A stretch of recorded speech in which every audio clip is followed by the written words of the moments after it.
শুরু করছি বাংলা বলছে। আরজি কর নিয়ে এখনো নানা তথ্য সামনে আসছে, সেই সব তথ্য ঘিরে উঠছে নানান প্রশ্ন। নিহত চিকিৎসকের দেহের যে ময়না তদন্ত নিয়ে এত ঝলঘোলা হচ্ছে, সেখানেই এক নথি সামনে এসেছে যেখানে দেখা যাচ্ছে যে কয়েকজন পিজিটি সই করে জানিয়েছেন ময়না তদন্তে তারা সন্তুষ্ট। আন্দোলনকারী জুনিয়র ডাক্তাররা তা নিয়ে কোনো প্রশ্ন তুলছেন না। নীরব ওই কাগজে স্বাক্ষরকারী পিজিটিরাও। আর ধন্দ ঠিক এই জায়গাটাতেই।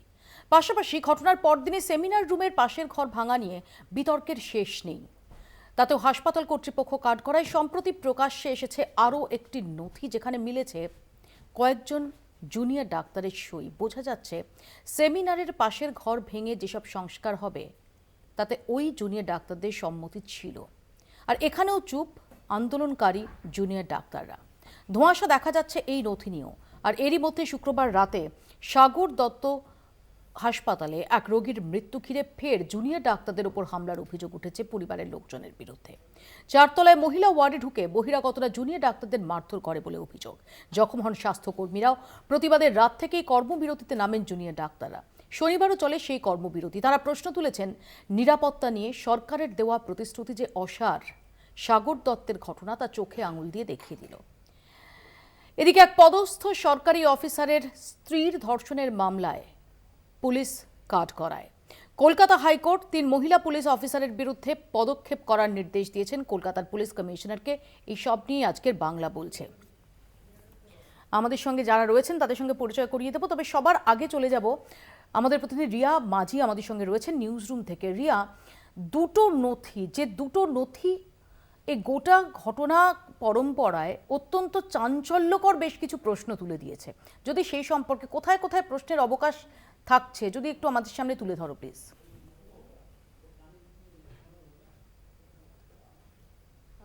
একদমই মৌপিয়াদি, যে দুটি তথ্য আমাদের কাছে রয়েছে, যে এভিডেন্স আমাদের কাছে ইতিমধ্যেই রয়েছে, যেখানে দেখা যাচ্ছে আমাদের স্ক্রিনে যে নামটা দেখা যাচ্ছে, এই যে তথ্যটা দেখা যাচ্ছে, এটা হচ্ছে প্রথম ছবি যেটা আফটার পিএম, অর্থাৎ পিএম হওয়ার পর আরজি করের যে চিত্র, অর্থাৎ যে ডকুমেন্টসে সাইন করা হয়, এবং সেখানে কার্যত পরিষ্কারভাবে লেখা আছে যে we were present there and we were satisfied. এই বিষয়টা কিন্তু মেনশন করা রয়েছে এবং আমরা সূত্র মারফত জানতে পেরেছি মৌপিয়াদি যে একদম এই যে লেখাটা, এই যে স্টেটমেন্টটা, তারপরেই যে যার স্বাক্ষর রয়েছে এটা নাকি তারই, অর্থাৎ তিতাস পালের স্বাক্ষর রয়েছে এবং এই যে স্টেটমেন্টটা লেখা তারই হাতে লেখা বলে এমনটাই জানতে পেরেছি। এবং এখানে যে 5 জনের নাম, যেটা এই মুহূর্তে আমাদের স্ক্রিনে যাচ্ছে, যে 5 জনের নাম রয়েছে, সেই 5 জন ডাক্তারদের সঙ্গেই কিন্তু আমরা কম বেশি কন্ট্যাক্ট করার চেষ্টা করেছিলাম, কিন্তু দুজনের সঙ্গে আমরা কন্ট্যাক্ট করতে সক্ষম হয়েছি এবং সেই দুজনেই আমাদেরকে জানিয়েছে যে সাব জুডিস ম্যাটার, সেই কারণে তারা মুখ খুলবেন না। এবং আরও একজন যে কিনা নিজের নাম প্রকাশে অনিচ্ছুক, সে জানিয়েছে যে এই যে বিষয়, অর্থাৎ এই যে ময়নাতদন্ত হয়েছে, সেই ময়নাতদন্তের যে প্রসেস, সেটা বাদবাকি যে ময়নাতদন্ত হয় সেই প্রসেস মেনেই হয়েছে, সেই কারণের জন্যই কিন্তু তারা উই স্যাটিসফাইড এই বিষয়টা মেনশন করেছে।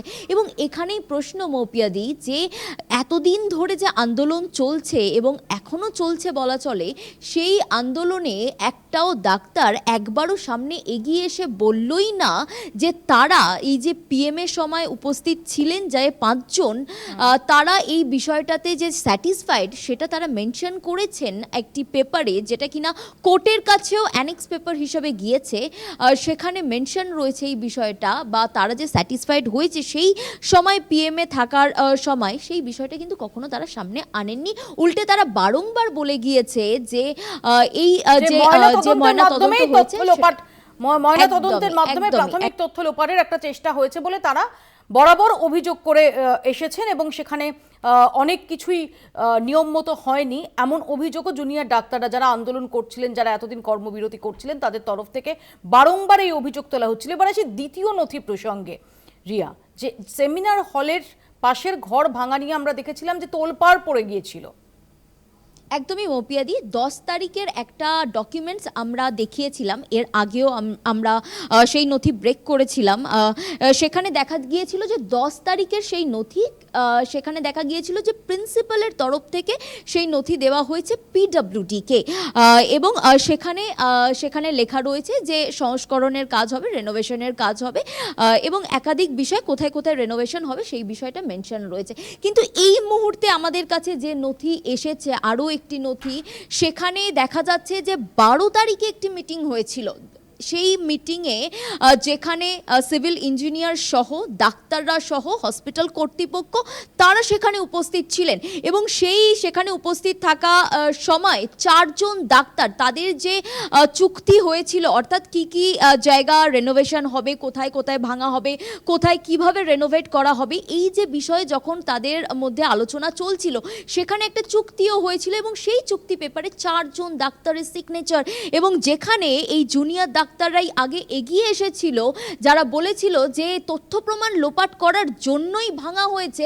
যখন আন্দোলন হচ্ছিল এই বিষয়টাকে সামনে রেখে, তখন কিন্তু তাদের মধ্যে 4 জনের মধ্যে, বা যারা নার্সের স্টাফ ছিল তাদেরও সিগনেচার রয়েছে, তারা কেউ একবারের জন্য এগিয়ে এসে বলল না যে আমরা সেই চুক্তির সময় উপস্থিত ছিলাম, আমাদের সম্মতি নিয়েই ভাঙার কাজ শুরু করা হয়েছিল, বা আমরা সেই সময় প্রেজেন্ট ছিলাম, আমরা সম্মতি দিয়েছি।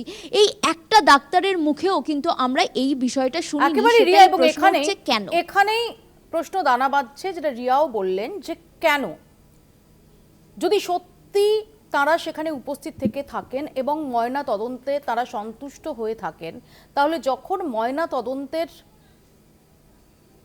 মাধ্যমে তথ্য লোপাটের প্রাথমিক চেষ্টা করা হয়েছে বলে এত শোরগোল, তারা নিশ্চুপ থাকলেন কেন?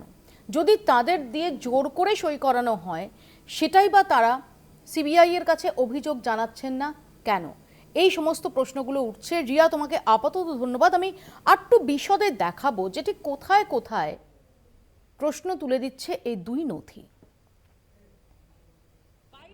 9 আগস্ট আর্জিকরের কর্তব্যরত চিকিৎসক পড়ুয়ার মৃত্যুর পর বেশ কিছু প্রশ্ন তোলেন জুনিয়র ডাক্তারেরা।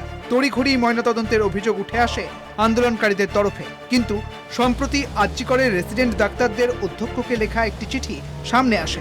তারপরই বেশ কিছু নতুন প্রশ্ন উঠে আসতে শুরু করেছে।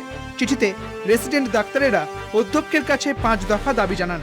প্রথমে ময়নাতদন্ত এনআরএস মেডিকেল কলেজে করার দাবি তোলা হলেও পরে সেই দাবি বদলে যায়।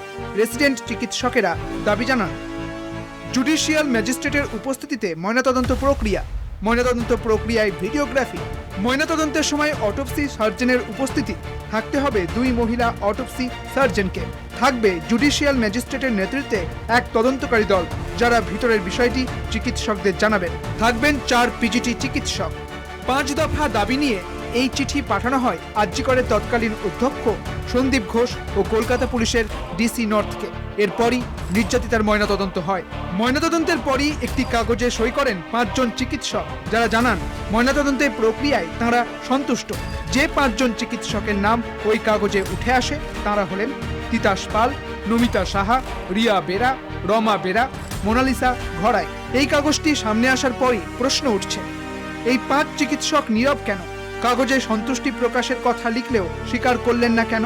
যদি সন্তুষ্টি থাকে তাহলে ময়নাতদন্ত নিয়ে এত বিভ্রান্তি কিসের? ময়নাতদন্ত নিয়ে এত প্রশ্নই বা তুলছেন কেন জুনিয়র ডাক্তারেরা?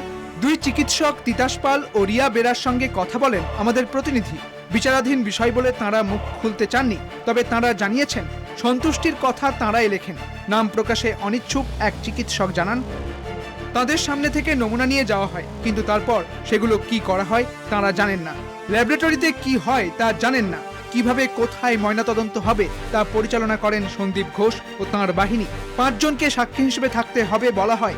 ঘটনাচক্রে সাক্ষী হিসেবেই ছিলেন, প্রক্রিয়া মেনেই ময়নাতদন্ত হয়। ঘটনা এত দূর গড়াবে বুঝতে পারেননি। অপূর্ব বিশ্বাস সই করতে বলেন। সাধারণ ময়নাতদন্ত ভেবে সই করেছি। ময়নাতদন্তের সময় কোনো তথ্য লোপাট হয়নি।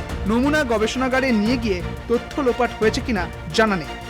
পাশাপাশি আরজিকর কাণ্ডের পরের দিন সেমিনার হলের পাশের ঘর ভাঙা নিয়ে ব্যাপক চাঞ্চল্য ছড়ায়। সামনে আসে 10 তারিখে দেওয়া সন্দীপ ঘোষের মেমো।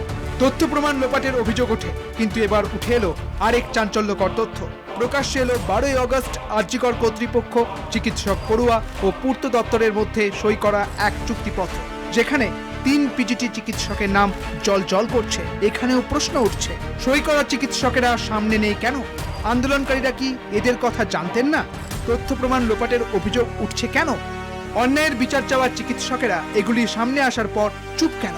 এত প্রশ্ন উঠলেও প্রশ্নের জবাব কি আদৌ দেবেন আন্দোলনকারীরা? সত্যতা স্বীকার করবেন নাকি বলবেন সবটা আন্দোলনের ভিত নষ্ট করার ষড়যন্ত্র? কলকাতা টিভি।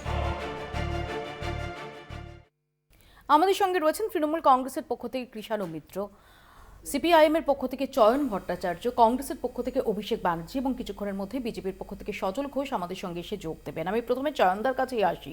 চয়নদা, এই দুটো নথি গোটা ঘটনা প্রবাহ নিয়ে যে ধরনের থিওরি ঘোরাফেরা করছে তা নিয়ে বেশ কিছু প্রশ্ন তুলে দিয়েছে। ময়না তদন্তে সন্তুষ্টি প্রকাশ করে স্বাক্ষর রয়েছে জুনিয়র ডাক্তারদের এবং তারা সেটা অস্বীকারও করছেন না। এবং আমরা বললাম যে নাম প্রকাশে অনিচ্ছুক একজন, তিনি বলছেন যে নমুনা তাদের সামনে দিয়ে নিয়ে যাওয়া হয়েছে, ময়নাতদন্তের সময় তথ্য লোপাট হয়নি, পরে কি হয়েছে তার জানা নেই। প্রশ্ন হচ্ছে যে যখন ময়নাতদন্তের সময় তথ্য লোপাট নিয়ে জুনিয়র ডাক্তাররা ভুরি অভিযোগ করছেন, সিনিয়র ডাক্তাররা অভিযোগ করছেন, তখন এরা চুপ ছিলেন বা আছেন কেন? প্রশ্ন হচ্ছে যদি তাদের চাপ দেওয়া হয়ে থাকে সই করতে, যদিও সেটা তারা অস্বীকার করছেন, যাদের সঙ্গে কলকাতা টিভি কথা বলতে সমর্থ হয়েছে তারা অস্বীকার করেছেন, তাহলে তারা অভিযোগ কেন জানাচ্ছেন না? দেখুন, এটা এখনো পর্যন্ত আমার কাছে যেটুকু সংবাদ মাধ্যমে এসছে, আপনাদের মতো এসছে। পাশাপাশি এটা আপনারা যেটা দেখাচ্ছেন সেটা সঙ্গে আরেকটা কথা জেনে রাখা দরকার, মানে আমাদের মনে হয়েছে তো উঠে আসা উচিত যে এরা প্রাক্তন অধ্যক্ষ, যিনি এখন বিচারাধীন রয়েছেন বন্দী হিসেবে, তাঁর ঘনিষ্ঠ বলেই আমাদের মনে হচ্ছে। নইলে ময়নাতদন্তের সময় এদের থাকবার কোনো কথা নয়, হিসেব মতো তাই বলছে। যদি থাকেনও আমরা যেটুকু অভিযোগ পাচ্ছি সেটা হচ্ছে যে ডোমকে সেদিন যিনি ডোমের কাজ করেন তাকে ঘেঁষতে দেওয়া হয়নি, সেলাই পর্যন্ত ডোম করেননি, এরা করেছেন। 3, যেটা খুব স্পষ্টভাবে বলে রাখা দরকার, এদেরকে ইমিডিয়েট যা আপনি বলছেন সে অনুযায়ী যদি হয় তাহলে ইমিডিয়েট পুলিশ বা তদন্তকারী সংস্থা এদেরকে কনকারেন্সি নিয়ে কথা বলুন। আমরা তো বারবার বলছি যে তদন্তটা সঠিকভাবে হোক, আসল যারা অপরাধী তারা উঠে আসুক, যারা এই যা আপনার বিবৃতিতে উঠে আসছে, এই ওখান থেকে স্যাম্পেল নিয়ে যাচ্ছে, সেখানে বিকৃতি হয়েছে কিনা জানেন না, চলে গেছে কিনা জানেন না, হারিয়ে গেছে কিনা জানেন না, এই কথাগুলো তো তারাই বলছেন। এটা ঘটনা, তারা এখন চুপ। স্বাভাবিকভাবেই তাদের নিরাপত্তার ভয় আছে, তাদের সুনাম হানির ভয় আছে, সন্দেহভাজন হিসেবে চিহ্নিত হয়ে যাওয়া ভয় আছে, থাকতেই পারে। কিন্তু তদন্তের স্বার্থে তাদের তো এটুকু ঝুঁকি নিতেই হবে। তাদের আমাদের যারা সিবিআই এর আধিকারিক আছেন, তারা তাদের তদন্তকারী আধিকারিক, তারা তাকে ডেকে জিজ্ঞেস করুন। নাম যখন পাওয়া গেছে, ঠিকানা পাওয়া যাবে, সব কিছু পাওয়া যাবে, কোথায় আছে পাওয়া যাবে, তাদের তো ট্রেস করাই যেতে পারে। এখানে আমাদের দ্বিতীয় নথিটি যে ইঙ্গিত দিচ্ছে যে ওই সেমিনার রুম লাগোয়া যে অংশটা ভাঙা হচ্ছিল, যে ভাঙার ওয়ার্ক অর্ডার কেন 10 তারিখ ইস্যু করা হয়েছে তাই নিয়ে বহু শোরগোল আমরা দেখেছি। সন্দীপ ঘোষের অভিপ্রায় থাকতেই পারে তথ্য প্রমাণ লোপাট করার। প্রশ্ন হচ্ছে যে এদের স্বাক্ষর ছিল কেন? এদের স্বাক্ষর ছিল তার কারণ সন্দীপ ঘোষ বলেছেন স্বাক্ষর করেছেন। আপনার কি মনে হয় যে পিজিটি, কোনো সরকারি পিজিটি যারা, এবং পিজিটি মানে তো তারা ট্রেনিং, তারা কি কোনো সরকারি যে ভবন সেটা নির্মাণ বা সংস্কার ইত্যাদি প্রভৃতি ক্ষেত্রে তাদের পরামর্শ বা তাদের দাবি মেনেই সংস্কার হয়েছিল বলে এই নথিতে তাদের দাবি মানা হতে পারে, কিন্তু এরকম একটা ক্রুশিয়াল সময়ে সন্দীপ ঘোষের কথা অনুযায়ী যদি তারা সই করে থাকেন, কোনো ঘটনা যদি তারা সাক্ষী হিসেবে সই করে থাকেন, তাহলে তার দায়িত্ব তাদের নিতেই হবে। এক্ষেত্রেও আমি বারবারই বলছি যে এই সন্দেহের তালিকায় তাদেরও আনা হোক, তাদেরও তদন্তের আওতায় আনা হোক। অবশ্যই এখানে দাঁড়িয়ে যারা তাদেরকে কেউ বাঁচাতে চাইছেন কিনা জানি না, যারা আন্দোলনকারী চিকিৎসক তারা কি অবস্থা নেবে সেটা তাদের বিষয়, কিন্তু আমরা খুব স্পষ্টভাবে জানাচ্ছি যে তিলোত্তমার যারা খুনি তাদের বিচার চাই, যারা প্রমাণ লোপাট করেছে তাদেরও আমরা শাস্তি চাইছি। না, বিষয়টা হচ্ছে যে চয়নদা দিনের শেষে তো ব্যতিক্রমী সিপিএম, মিথ্যে কথাটা গুছিয়ে সাজিয়ে বাকিদের মতো বলতে পারলেন না। এখন বিষয়টা হচ্ছে এতদিন ধরে শুধুমাত্র এই জুনিয়র ডাক্তাররা তো নন, তাদের সাথে সিনিয়র ডাক্তারদের একটা বড় অংশ, তথাকথিত সরকারি স্বাস্থ্য ব্যবস্থার বাইরের তথাকথিত যারা ইনফ্লুয়েন্সার ডাক্তার, এদের একটা বড়, মিডিয়ার একটা বড় অংশ, সোশ্যাল মিডিয়ার তথাকথিত ইনফ্লুয়েন্সারদের একটা বড় অংশ, তারা যে তথাকথিত সূত্র, এইগুলোই তো বলা হচ্ছিল এতদিন ধরে, এবং তার সাথে সিপিএমের তাবড় ইনফ্লুয়েন্সার এবং নেতা, তারা এই মিথ্যাচারটা, প্রাতিষ্ঠানিক মিথ্যাচারটা এতদিন যে করলেন, আজকে মিথ্যাচারটা আপনার কথাতেই, তোমার কথাতেই দেখানো হোক। এক মিনিট, আমি কোথায় বললাম এটা মিথ্যে? বলেন এত অধৈর্য হচ্ছে, অধৈর্য কিছু হচ্ছে না। অধৈর্যটাই হচ্ছে মিথ্যাটা। না না, আমি মিথ্যে, আমি বলছি যারা এটা চাপা দিতে চাইছে তারা মিথ্যে, যারা ঘুরিয়ে দিতে চাইছে তারা মিথ্যে। আমাকে আমার সময় বলতে দাও। একজন ডাক্তার তার প্রতিক্রিয়াতে বললেন যে এটা সাবজুডিয়াস, তাই তিনি বক্তব্য রাখতে পারবেন না। এটা কি স্ট্যান্ডার্ড লাইন? তাহলে এতদিন এই আন্দোলনের ভিত্তি কি? আন্দোলনের প্রত্যেক দিন যেসব অভিযোগ করা হয়েছিল সেগুলো তো তদন্ত সাপেক্ষ, সেগুলো তো তাহলে বলা যেত না। তাহলে কিসের ভিত্তিতে তথাকথিত সূত্রের খবর মারফত এই পুরো আন্দোলনটা দাঁড় করানো হলো? একটা প্রাতিষ্ঠানিক মিথ্যাচারের আন্দোলন। এখন সেটা ধাপে ধাপে পরিষ্কার হয়ে যাচ্ছে যে আজকে আমি দুটো কথা বলছি, আমি 1 মিনিট বলে দিচ্ছি। এটা কি মিথ্যাচারের আন্দোলন? শুনে না, আমাকে এটা কি তৃণমূল কংগ্রেসের লাইন? তাহলে এটা মিথ্যাচারের আন্দোলন। 1 মিনিট, কোনটা মিথ্যাচার? শুনে নাও, খুনটা মিথ্যাচার, ধর্ষণ মিথ্যাচার। আরে তুমি কেন এত তিলোত্তমা মারা গেছে সেটা মিথ্যাচার। অধৈর্য হচ্ছে কেন? কথা ঘোরাতে হবে তো, কথা ঘোরাতে হবে তো। আমাকে বক্তব্য দিলে, আমাকে বলতে দিলে অসুবিধা হচ্ছে না। আমাকে বলতে দিলে অসুবিধা হচ্ছে না। আমাকে ঘোরাচ্ছে না, ঘোরাতে আগ্রহী নই। আমাকে তদন্ত সংক্ষেপে চালানো না। আমার কথা আটকানো হচ্ছে কেন? তুমি কেন আটকাচ্ছ? তোমাকে তো আমি আটকাইনি। তাহলে আমাকে আটকাচ্ছ না। শোনো, তুমি শোনো, তুমি শোনো না, তুমি শোনো, মিথ্যে কথা বললে সেটা তুমি শোনো। তোমার কথা আমি শুনলাম, তুমি শুনছো না কেন?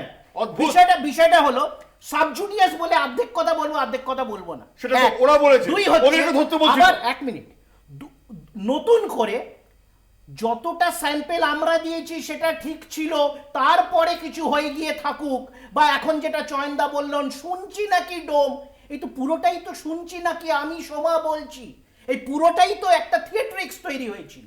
আমরা একবারও বলিনি যে পুরো ব্যাপারটা সাদা, কোথাও অন্যায় নেই, কোথাও তদন্তের অবকাশ নেই। আমরা প্রথম দিন থেকে আমার দল বলেছে যে হ্যাঁ, অনেক জায়গায় হয়তো ধোঁয়াশা আছে, যেগুলো প্রকাশ্যে আসা উচিত, আন্তরিক তদন্ত।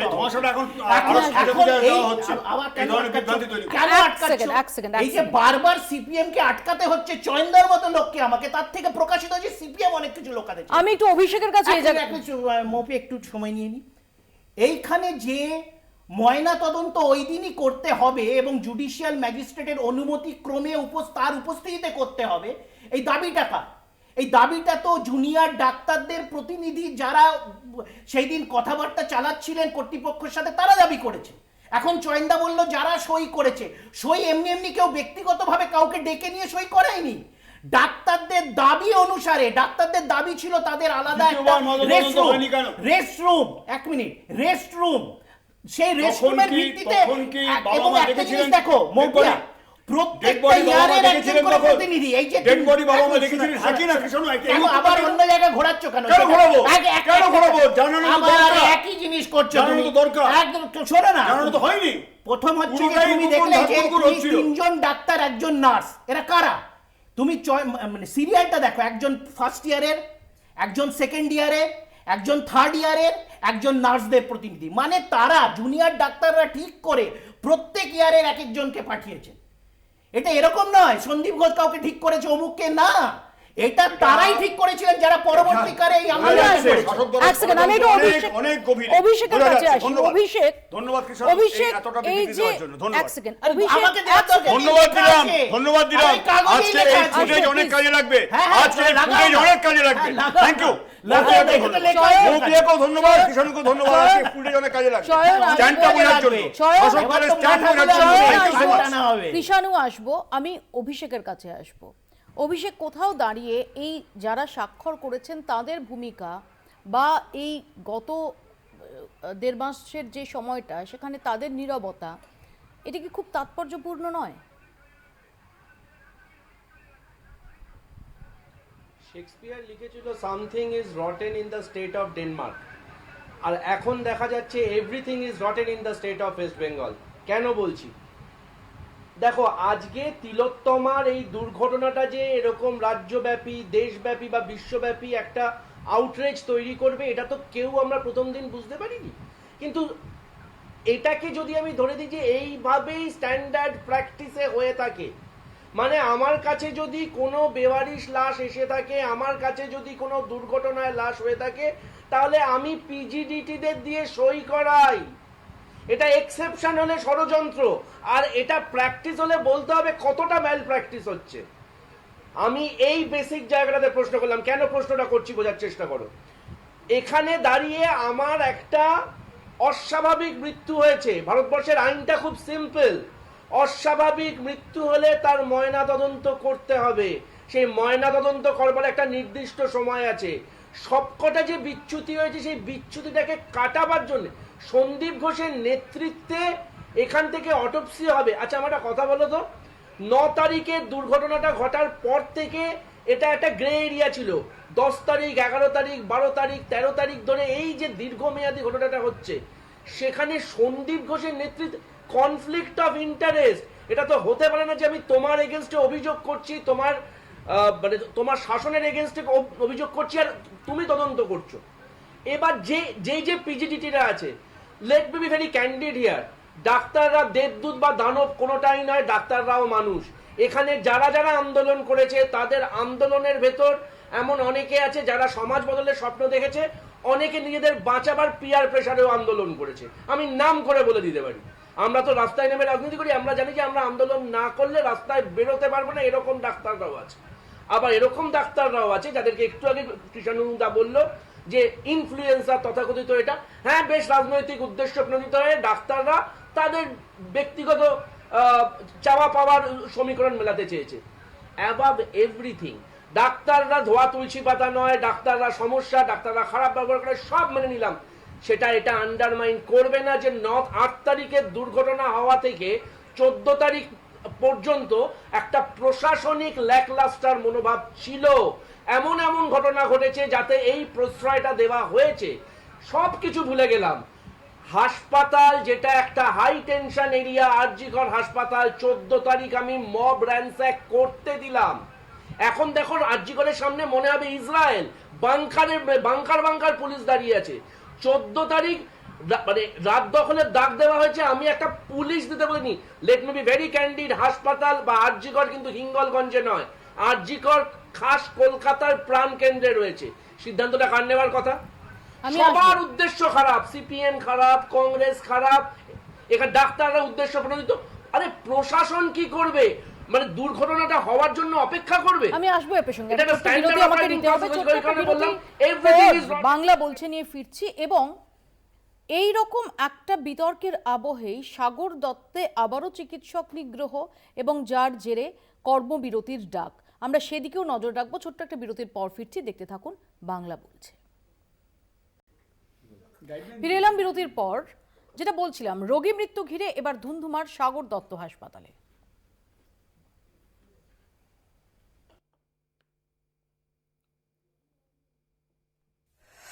হাসপাতালে জুনিয়র ডাক্তারকে নিগ্রহ, কর্মবিরতির ডাক জুনিয়র চিকিৎসকদের, সরাসরি আরজিকর করে দেওয়ার হুমকি। মেল পেশেন্ট পার্টি কি বলেছে? পালাচ্ছিস কোথায়? এখানে সিপিআর স্টপ করলে আর্টিকল হয়ে যাবে, তোদেরও শ্বাস নিয়ে নেওয়া হবে। তো প্রচুর প্রত্যেকবার আমরা ধাক্কা খাচ্ছি। তো সেটাতে আমরা ঠিক করেছি যে আমাদের কমপ্লিট সিজ ওয়ার্ক ছাড়া আর কোনো অপশন নেই। ফের সরকারি হাসপাতাল, ফের নিরাপত্তাহীনতার অভিযোগ এবং ফের কর্মবিরতি। সাগর দত্ত মেডিকেল কলেজের শুক্রবার রাতে ধুন্ধুমার, চিকিৎসায় গাফিলতির অভিযোগে রোগীর আত্মীয়দের হাতে আক্রান্ত জুনিয়র চিকিৎসকরা। শনিবার সন্ধ্যায় সাগর দত্ত মেডিকেল কলেজ এবং হাসপাতালে শ্বাসকষ্টজনিত সমস্যা নিয়ে ভর্তি হন রঞ্জনা সাউ। পরে তার অবস্থার অবনতি হলে তিনি মারা যান। অভিযোগ ওঠে চিকিৎসায় গাফিলতির কারণেই মারা গিয়েছেন ওই রোগী। এরপরেই রোগীর আত্মীয়রা চিকিৎসারত জুনিয়র চিকিৎসকদের ওপর চড়াও হন। কর্তব্যরত মহিলা পিজিটিকে হুমকির অভিযোগ ওঠে রোগীর আত্মীয়দের বিরুদ্ধে। হাত ধরে টানাটানিরও অভিযোগ করা হয়। ভয়ে প্রাণ বাঁচাতে হাসপাতালের একটি ঘরে লুকোন সেই পিজিটি। আক্রান্ত কয়েকজন জুনিয়র চিকিৎসক ও স্বাস্থ্যকর্মী। মেল পেশেন্ট পার্টি কি বলেছে? পালাচ্ছিস কোথায়, এখানে সিপিআর স্টপ করলে আর্যকর হয়ে যাবে, তোদেরও শ্বাস নিয়ে নেওয়া হবে, তো প্রচুর মানে আরো যে এই যে মার খেলাম, হাতে কোনো চোট পড়লো না, হাতে কোনো কাটা পড়লো না, মাথা ফাটেনি, চোখ যায়নি, এইটা কিন্তু শুধু ব্যাপারটা নয়। এই যে প্রত্যেকদিন একটা হাসপাতালে ঢোকা, এই ভয় যে আজকে মারটা খাবো কি খাবো না। ঘটনায় জুনিয়র চিকিৎসকদের পাশে দাঁড়িয়েছেন হাসপাতালের সুপার। একসঙ্গে কি করে রোগীর এত আত্মীয় হাসপাতালের 4 তলায় মহিলা ওয়ার্ডে ঢুকলেন? দাঁড়িয়ে থেকেও কেন পুলিশ বাধা দিল না তাদের? প্রশ্ন জুনিয়র চিকিৎসকদের, প্রশ্ন সুপারের। এটা হয়েছে তো নক্কারজনক ঘটনা। এটা বারবার করে এই অবস্থাতেও যদি এরকম হয়ে থাকে, তাহলে তো আমরা কী অবস্থায় কাজ করছি আমাদের জুনিয়র ডাক্তার। আমার এই অসুস্থ শরীর নিয়ে আমি এরকম চলে এলাম, কারণ এরা এরকমভাবে নিরাপত্তাহীনতায় ভুগছে, আমি তো ঘরে বসে থাকতে পারি না।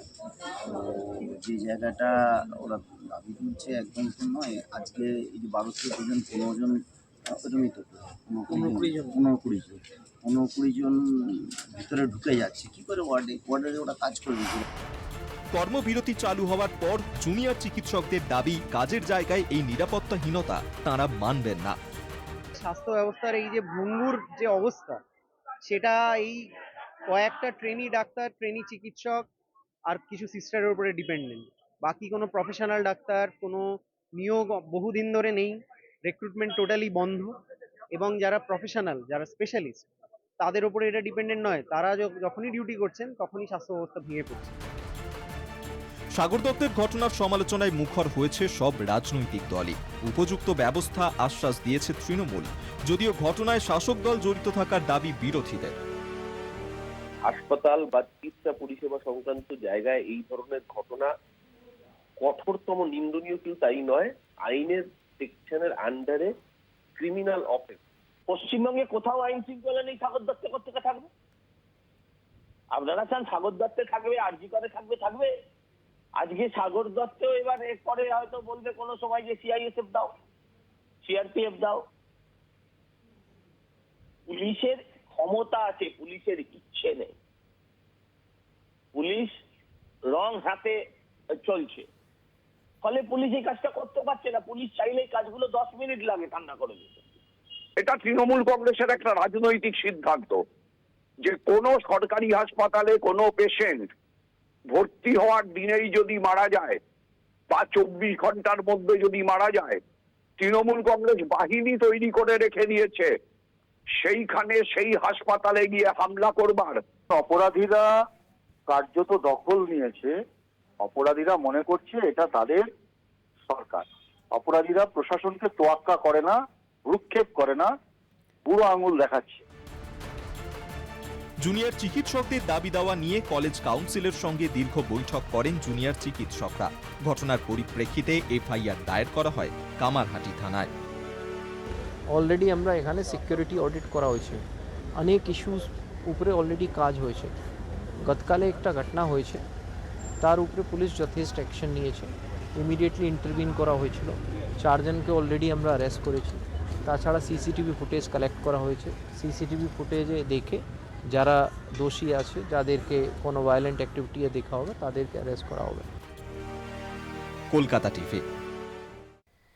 ইতিমধ্যে সজল ঘোষ আমাদের সঙ্গে এসে যোগ দিয়েছেন। আমি প্রথমে কৃষাণুর কাছে আসবো। কৃষাণু, এরকম একটা বিতর্কের আবহে এবং যে সময় দাঁড়িয়ে এই মেডিকেল সেক্টরে এখানে নিরাপত্তার দাবিতে এতদিন ধরে আন্দোলন করে যাচ্ছেন জুনিয়র ডাক্তাররা, যে আন্দোলনের পরিপ্রেক্ষিতে আমরা মিটিং দেখেছি, আমরা দেখেছি সেখানে তাদের আশ্বাস দেওয়া হয়েছে যে 100 কোটি টাকা ব্যয়ে সুরক্ষা নিশ্চিত করার জন্য নানা রকম ব্যবস্থাপনা করা হচ্ছে।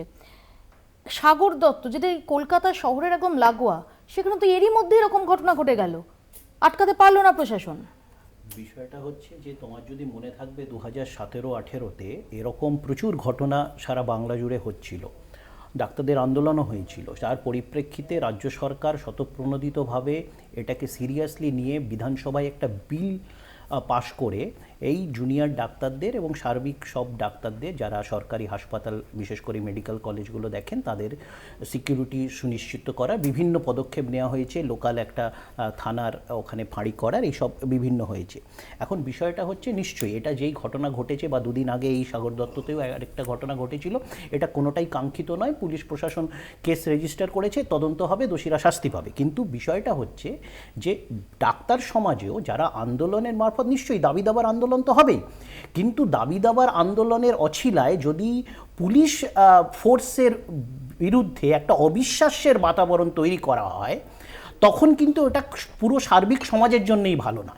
সেটা আমি দুপক্ষের জন্যই বলছি, কিন্তু ডাক্তারদের একদিকে আপনি সার্বিকভাবে পুলিশের দাঁড়িয়ে জুনিয়র ডাক্তাররা আন্দোলন করছিলেন, কর্মবিরতি করছিলেন, যে কর্মবিরতি তারা আংশিক প্রত্যাহার করেছেন এবং তাদের মূল দাবিটা হচ্ছে যে মূল যে কয়েক দফা দাবি তার মধ্যে অন্যতম হচ্ছে যে তারা কর্মক্ষেত্রে সুরক্ষা চান। না না, এই সাগর দত্তের ইনসিডেন্ট তো একদম এক মিনিট সুরক্ষাটা কি ভাবে, মানে কোনো ব্যতিক্রমী কোনো একটা স্পেস টেকনোলজি সুরক্ষা তো হবে না। মানে ভারতবর্ষে বাকি হাসপাতাল সরকারি বেসরকারি যা সুরক্ষা তার একটা উত্তরণ ঘটিয়ে আমরা একটা কিছু করার চেষ্টা করছি। কিন্তু তুমি যদি এমন কিছু এক্সপেক্ট করো যে সুরক্ষার নামে আমি সব নিজেদের গাফিলতি বা নিজেদের দিকের তীরগুলোকে আমি আটকে দেবো, সেটাও তো হবে না। সে তার অ্যাকাউন্টেবিলিটিও নিতে হবে। ঘটনাটা ঘটেছে সাগর দত্ত হাসপাতালে, আর তৃণমূলের মুখপাত্র চলে গেছে 2017-18 সালে। যদিও তখন ওদের সরকার ছিল, বলছে তখন এই ধরনের ঘটনা ঘটেছিল, ঘটে কি হয়েছিল বলেছে, বলছে বিল পাস হয়েছিল বিধানসভায়। আচ্ছা, তারপরে বলছে যে বিভিন্ন পদক্ষেপ নেওয়া হয়েছিল, তো সেটা পদক্ষেপ না কালক্ষেপ আমি বলতে পারবো না। আর বলছে এই যে পুলিশের বিরুদ্ধে যে মানসিকতা, বিষয়টাতে এগুলো কোনোটা ছিল না।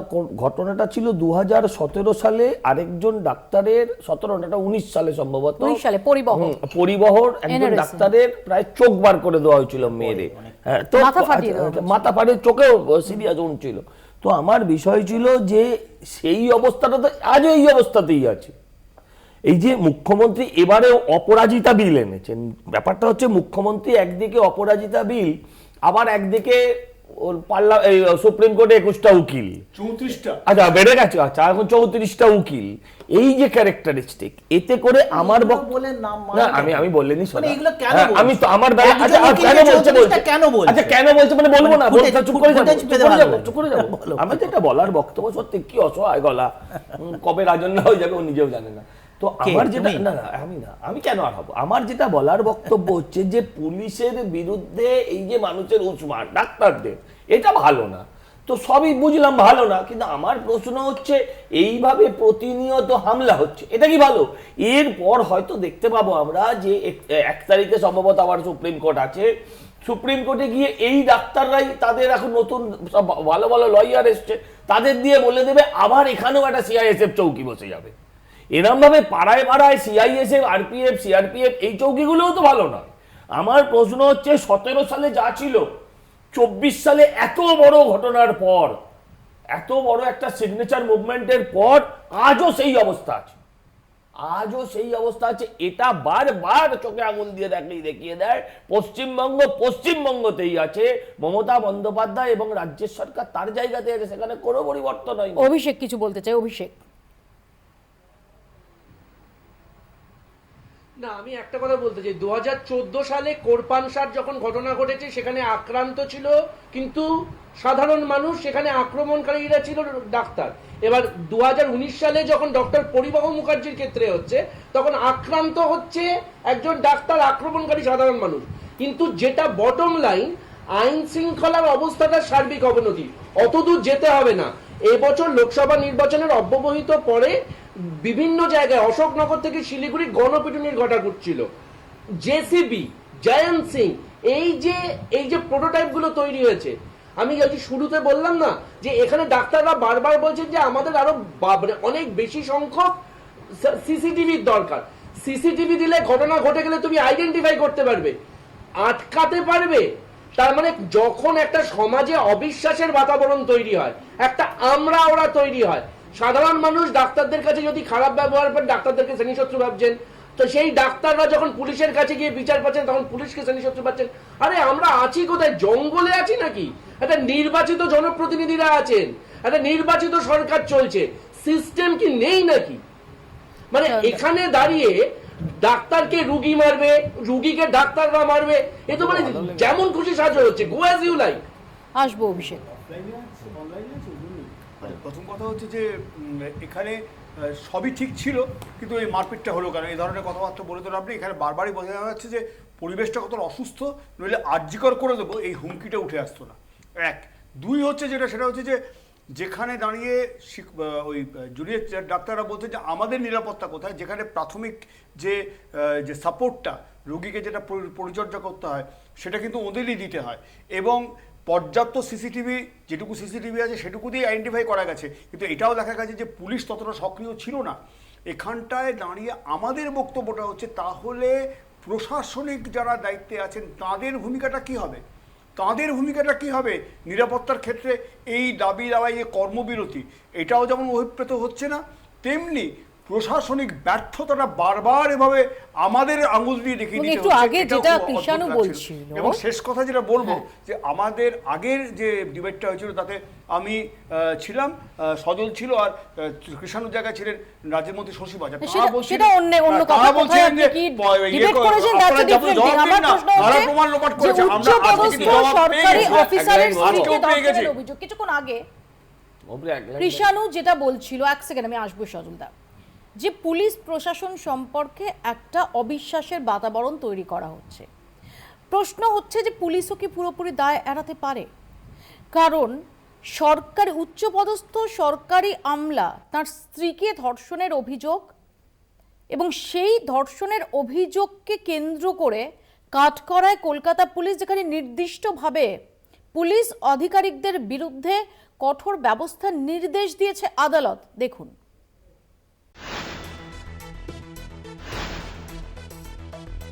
এক উচ্চপদস্থ সরকারি অফিসারের স্ত্রীর ধর্ষণের মামলায় কাঠগড়ায় কলকাতা পুলিশ।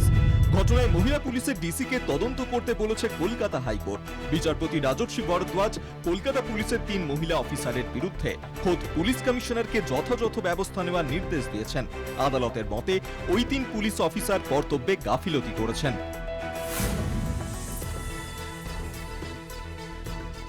তাদের বিরুদ্ধে অভিযোগ, তারা ওই মহিলার অভিযোগ বিকৃত করেছেন। আদালতের ওই নির্দেশের ফলে অস্বস্তিতে কলকাতা পুলিশ। আদালত সূত্রের খবর, মহিলার স্বামী রাজ্যের বাইরে থাকেন। মহিলার আইনজীবীর আদালতে অভিযোগ, জুলাই মাসে 2 দিন অভিযুক্ত বাড়িতে ঢোকেন, মহিলার উপর যৌন নির্যাতন করা হয়। লেক থানায় অভিযোগ করা হয়, পুলিশ অভিযোগ বিকৃত করে লঘু ধারায় মামলা। 16 জুলাই অভিযুক্ত নিম্ন আদালত থেকে জামিন পেয়ে যায়। ঘটনাটি ঘটে গত 14 এবং 15 জুলাই। আদালত সূত্রে জানা গিয়েছে, নিগৃহীতা আলিপুর আদালতের বিচারকের কাছে গোপন জবানবন্দিতে সমস্ত ঘটনা জানান। তিনি লেক থানার এক মহিলা অফিসারের বিরুদ্ধে অভিযোগ জানিয়েছিলেন। পরবর্তীকালে হাইকোর্টে মামলা করেন মহিলা। মামলা লেক থানা থেকে যায় পরেয়া থানায়। অভিযোগ উঠেছে, আগাগোড়া তদন্তে গাফিলতি করা হয়েছে। কলকাতা হাইকোর্টের পর্যবেক্ষণে তদন্তে বিস্তর গাফিলতি ধরা পড়েছে। নিম্ন আদালতের জামিন প্রক্রিয়া নিয়েও বিচারপতি কড়া মন্তব্য করেন। কলকাতা টিভি। তুমি বুঝতে পারছো কৃষাণু, যে একজন উচ্চপদস্থ সরকারি আমলা, একজন আইএএস অফিসার, তার স্ত্রী ধর্ষণের অভিযোগ করেছেন, এবং রাত্রির বেলা তার বাড়িতে ঢুকে তাকে নিগ্রহ করা হয়, এবং পরের দিন ভোরবেলা তার বাড়িতে ঢুকে আবার তাকে নিগ্রহ করা হয়।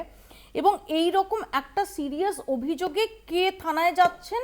একজন আইএএস অফিসারের স্ত্রী। সেখানে পুলিশ প্রথমত কোঅপারেট করছে না বলে অভিযোগ, যে ধর্ষণের ধারা, সেই ধর্ষণের ধারা অ্যাড করা হয়নি প্রাথমিকভাবে বলে অভিযোগ। সিরিয়াস সমস্ত অভিযোগ উঠছে, এবং আদালত নির্দেশ দিচ্ছেন যে 3 জন মহিলা পুলিশ অফিসারের বিরুদ্ধে ব্যবস্থা নিতে হবে। যদি কেউ নিজের যে স্ট্যান্ডার্ড অপারেটিং প্রসিডিওর সেটা যদি কেউ অবজ্ঞা করে থাকে, সেটা যদি না মেনে থাকে, বেআইনি কাজ করে থাকে, সে যেই হোক তার বিরুদ্ধে ব্যবস্থা হবে। এই ক্ষেত্রে আমার কথা হচ্ছে যে পুলিশ এই ক্ষেত্রে হয়তো 2-3 জন অফিসার করেনি, বা জুনিয়র অফিসার করেনি বলে তার জন্য শাস্তির বিধান আছে, সংবিধান আইন প্রদত্ত আছে। কিন্তু এই চিত্র, একটা চিত্র দিয়ে তো সার্বিক পুলিশের সম্পর্কে আইডিয়া করা যাবে না। আমার কথা হচ্ছে এটা তৃণমূল শাসন। কৃষাণু, এক সেকেন্ড, কখন দাঁড়িয়ে এই অভিযোগটা নিয়ে আদালত অত্যন্ত কঠোর অবস্থান ব্যক্ত করছেন, হ্যাঁ। যখন একটা থানার ওসি হ্যাঁ তিনি এই মুহূর্তে দাঁড়িয়ে তিনি গ্রেফতার হয়েছেন ল্যাপস তথ্য লোপাটের অভিযোগে। না না, সেটা তো প্রমাণ সাপেক্ষ, কিন্তু আমি বলছি ল্যাপস হয়েছে। কিন্তু এই যে বারবার পশ্চিমবাংলার একটা কি দুটো ঘটনাকে হাইলাইট করে অন্য রাজ্যগুলো কি হচ্ছে, পাশের রাজ্য উড়িষ্যাতে আর্মি জওয়ানের স্ত্রীর সাথে কি হয়েছে, নিশ্চয়ই আছো, কিন্তু ভারতের পুলিশ ব্যবস্থা পশ্চিমবঙ্গ স্পেসিফিক নয়, ভারতের ন্যায় বা পুলিশ ব্যবস্থা পশ্চিমবঙ্গ স্পেসিফিক নয়। এখানে আমি বলছি যে আমাকে বিজেপি যে কথাগুলো বলছে, বিজেপি কি তাদের শাসনের কোন রাজ্যতে এমন কোন মডেল গভর্নেন্স আমাকে দেখাতে পারবে যে আমার থেকে শ্রেয় দেখাতে পারবে না? কিন্তু এখানে তারা অভিযোগ করবে, যেটা দেখেছি এখানে ব্যঙ্গ করবে। একজন মেজরের হবু স্ত্রী, তাকে যেটা ফেস করতে হয়েছে পুলিশ স্টেশনে। দেখুন, আমি আপনাকে একটা কথা বলছি, আমি এই মুহূর্তে আমি অত উড়িষ্যা, বাংলা, বিহার করব না। যেখানেই হবে এই ঘটনা সমানভাবে নিন্দনীয়, সমানভাবে শাস্তি হওয়া উচিত। ঠিক আজকে বলছে একটা ঘটনা নিয়ে তো আর সামগ্রিকভাবে বিচার করা হবে না, সেরকম একটা হাতরস, একটা উন্নাও, একটা উড়িষ্যা, এগুলো নিয়েও সারা ভারতবর্ষে সর্বভারতীয় বিজেপিকে আপনি যদি অ্যানালিসিস করতে চান তাহলে আপনার কথাতেই সেটা ভুল হবে। আমার বক্তব্য, আমি এটার মধ্যে যাচ্ছি না, আমি বলছি প্রত্যেক অপরাধীর ফাঁসি হওয়া উচিত। আপনি কতগুলো জিনিস ঠান্ডা মাথায় ভেবে দেখুন। মুখ্যমন্ত্রী বলছেন আইন পাল্টাতে, মুখ্যমন্ত্রী বলছেন রেপের ক্ষেত্রে আইন পাল্টানো হোক, 7 দিনের মধ্যে ফাঁসি দেওয়া হোক, শুক্রবার দিন বিকেলবেলা দাঁড়িয়ে সভা করে বলছেন রবিবারের মধ্যে ফাঁসি দেওয়া হোক। সেই রাজ্যে একজন পুলিশ, কয়েকজন পুলিশ অফিসার মিলে তারা কি করছেন, তারা আইনটাকেই পাল্টে দিচ্ছেন, ধারাটাকেই পাল্টে দিচ্ছেন, রেপের ধারাই দিচ্ছেন না। আজকে আসামি গ্রেপ্তার হয়ে কালকে বেলে ছাড়া পেয়ে যাচ্ছে। আরে এরা বলে না হলে তো রেপের ধারা, ভাই এক মিনিট, ওটা রেপ হয়নি বলছে না, না সেটা তো তদন্ত সাপেক্ষ। এই মরেছে, আরে ভাই এক মিনিট, কোন ধারা দেয়নি তুমি কি করে বলতে পারো? এক মিনিট না না, আদালত প্রশ্নটা তুলেছে, রেপিস্টের থেকে ভয়ঙ্কর, এরা রেপিস্টের থেকে ভয়ঙ্কর, কারণ হাইকোর্ট রেপের ধারা জয়েন করেছে। হাইকোর্ট তাদেরকে আবার বেল কেটে তাদেরকে অ্যারেস্ট করার অর্ডার দিয়েছে। 3 জন অফিসারের বিরুদ্ধে ব্যবস্থা নেওয়ার এক সেকেন্ড আমি বলে দিচ্ছি, এক সেকেন্ড জয়ন্দা। সেখানে আমরা যদি দেখি যে এই যে রায়ের যে অর্ডার কপি, তার যে প্রথম পয়েন্টটা, সেখানেই বলা হচ্ছে following this incidents despite the gravity of the offences which warranted charges under section 62/64 of the Bharatiya Nyaya Sanhita, the 2023, the case was instead registered under less severe section 74, 75, 76, 79, 115, 351 of BNS 2023. তার মানে আদালত বলছে, আমি 63, 64 rape কিনা আমি জানি না, কিন্তু আদালত তো এই কথাটা বলছে যে লঘু ধারা দেওয়া হয়েছে।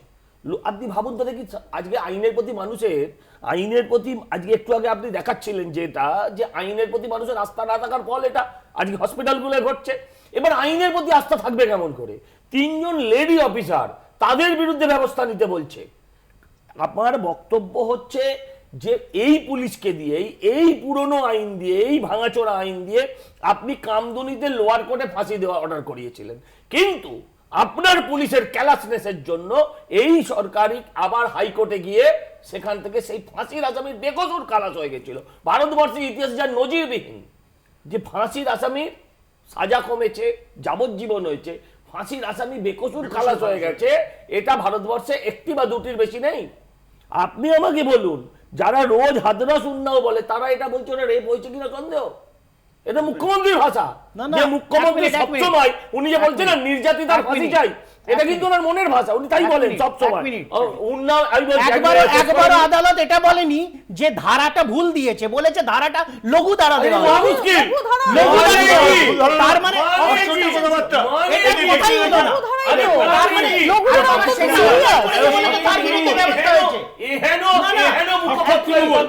আমার অন্তত লঘু ধারা দিয়েছে, লঘু ধারাটা অন্যায় বলে আমরা কি বলবো না, তার বিরুদ্ধে ব্যবস্থা হয়েছে। এক সেকেন্ড, বিজেপির নেতার বিরুদ্ধে পক্সো মামলা হলে এক সেকেন্ড আমি এক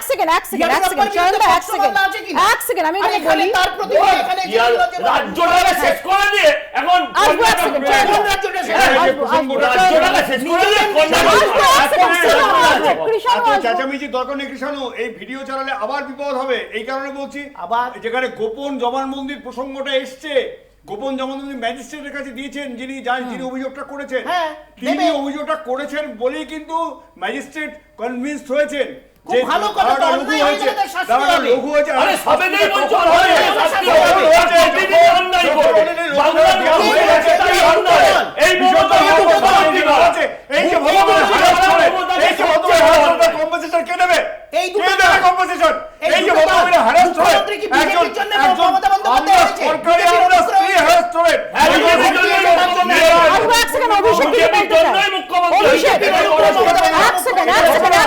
ধন্যবাদ বিজেপির জন্যই উনি এখন আমরা তৃণমূলকে হারাতে এদের প্যাসিভ সাপোর্ট দিয়েছিলাম, আসবো অস্বীকার করা যাবে না। আসবো অভিষেক।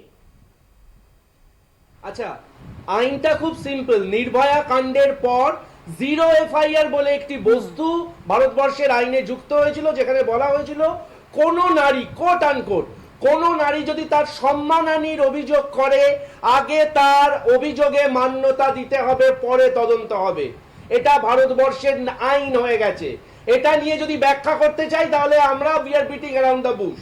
নাম্বার 2, এখানে যেটা নিয়ে হাইকোর্ট অবজারভেশন দিয়েছে, রেপের জায়গায় মোলেস্টেশনের ধারা দেওয়া হয়েছিল, একটা বেলেবেল একটা নন বেলেবেল, এবং এই ঘটনাগুলো ব্যতিক্রম নয়। এখানে যেটা দেখা যাচ্ছে, IAS অফিসার, কোট আনকোট সমাজের উপরতলার মানুষ, প্রভাবশালী মানুষের স্ত্রীরা সুরক্ষিত নয়।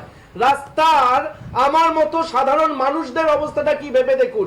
এটা নাম্বার 2। নাম্বার 3, এই সরকারের সব থেকে বড় সমস্যা হচ্ছে, কেউ এটা বলছে না ভারতবর্ষের সব জায়গায় কুসুমাস্তীর্ণ সরকার চলছে, না, সব জায়গায় সমস্যা আছে, প্রত্যেকটা জায়গায় আছে, হ্যাঁ, অ্যাবসলিউটলি এগ্রি, কিন্তু সেই সমস্যাটাকে প্র্যাকটিস করা হচ্ছে না।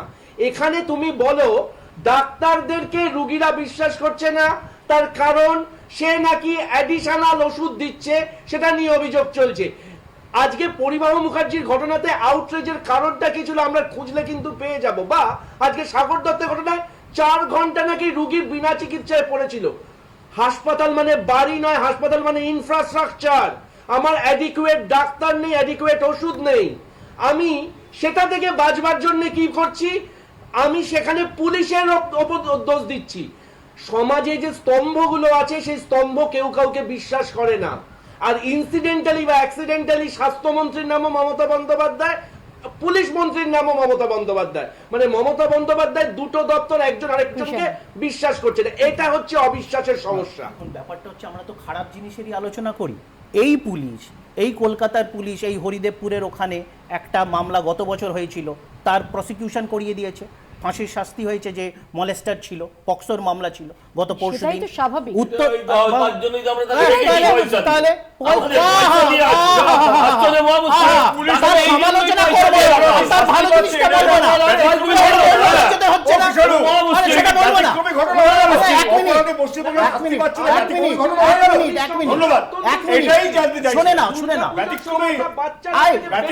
ফুলবাগানে একজন মূকবধির মহিলাকে রেপ করেছিল পুলিশ অফিসার, একটা এসআই কে তোমরা সাসপেন্ড করোনি।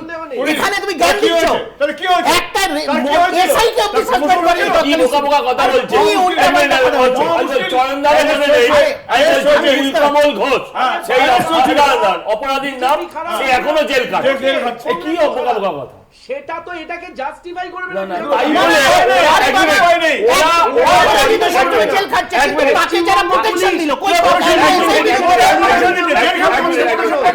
দুর্গাপুজোর সময় বাচ্চারা থেকে বেলুন চুরি যায় না। আমি একটা কথা বলি, যদি সেই আমলে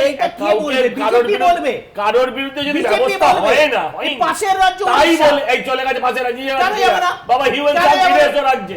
আমার ওখানে বিজেপি সরকার নেই, বিজেপি তুমি করো না, তুমি বিজেপি করো না। হ্যাঁ আমি জানি, তাহলে বিজেপি তাহলে বিজেপি শাসিত অধিকাংশ রাজ্যে বিজেপি আছে, তোমরা এর বাইরে কোথাও নেই, এটা জানি। দেখো সেখানকার ল এন্ড অর্ডার দেখো, সেখানকার ল এন্ড অর্ডার এভারেজ দেখো। আজকে ল এন্ড অর্ডারে সাবজেক্টের বাইরে বলতে দেওয়া না। এক এক করে শুধু খাটো করে এক করে কৃষাণু এক এক করে কৃষাণু এক এক করে কিন্তু বেশি। আমি এটা বলছি, আমার এটা ডিস্টার্ব করা উচিত না। আমি যেটা বলছি, দেখুন, হ্যাঁ উড়িষ্যাতে রেপ হয়েছে, উত্তরপ্রদেশে রেপ হয়েছে, মণিপুরের খুব লজ্জাজনক ঘটনা ঘটেছে, এটাও কেউ বলতে পারবে না যে আগামী দিনেও হবে না। হবে, আগামী দিনেও হবে। প্রশ্ন হচ্ছে তখন মুখ্যমন্ত্রী কি বলবেন? সাজানো ঘটনা একটাও দেখাতে পারবেন। এই ভাই দাঁড়াও দাঁড়াও দাঁড়াও দাঁড়াও, এই ভাই তোমার সময় বলবে, তোমার সময় বলবে, আমি বলে দিলাম তোমার সময় বলবে, আমি বললাম তোমার এরা বিষয় না। এক সেকেন্ড, কেউ প্রোটেকশন দেয়নি রিট মুসানকে, রিট মুসানকে কেউ প্রোটেকশন দেয় এখনো দেয়নি, বললাম কেউ দেয়নি। একটা এফআইআর করে কি কেউ ব্যবস্থা বলো? একটা এই তো বললে কি এফআইআর হবে? আবার এই তো বললে পুলিশ সুমোটো হবে। ও তুমি অন্ডল করছো, তুমি অন্ডল করছো, পুলিশ তো সুমোটো ব্যবস্থা নেবে। এক সেকেন্ড, ও পশ্চিমবঙ্গে বাজে কথা বললে হবে। আর অন্য রাজ্য হলে সুমোটো। আমি রাজ্যের কথা বলছি। এই তুমি কোন রাজ্যে থাকো? তুমি কোন রাজ্য? তুমি ওখানে চলে যাও, ওখানে গিয়ে যাও না প্রতিবাদ করো। তুমি কোন রাজ্যে সরকার চালাও? ওখানে এই রাজ্যে আমি এই রাজ্যের মানুষ, আমি এই রাজ্যে সরকার চালাও। আরে আমি সারা ভারতবর্ষে, তুমি বললেই আমি বিজেপি সরকার ভারতবর্ষে আমি আবার বলছি সজল ঘোষ পরিবারের বড় গলা, এটা ধর্ষকের বড় গলা, এটা ধর্ষকদের বড় গলা, প্লিজ ধর্ষকদের বড় গলা,